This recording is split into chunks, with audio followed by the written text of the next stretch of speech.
CPWD has implemented a comprehensive environmental, health and safety management system with the aim of achieving an incident and injury-free work environment. The project site management plan includes a focus on worker safety and the establishment of a worker commune called Vishwakarma Awas.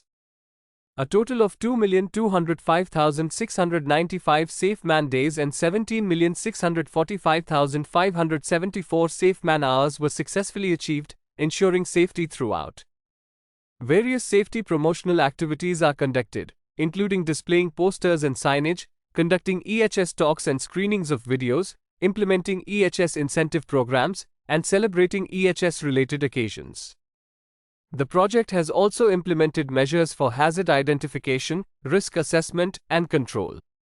CE&CR with great pleasure honors Central Public Works Department, CPWD, by bestowing Jury Special Award.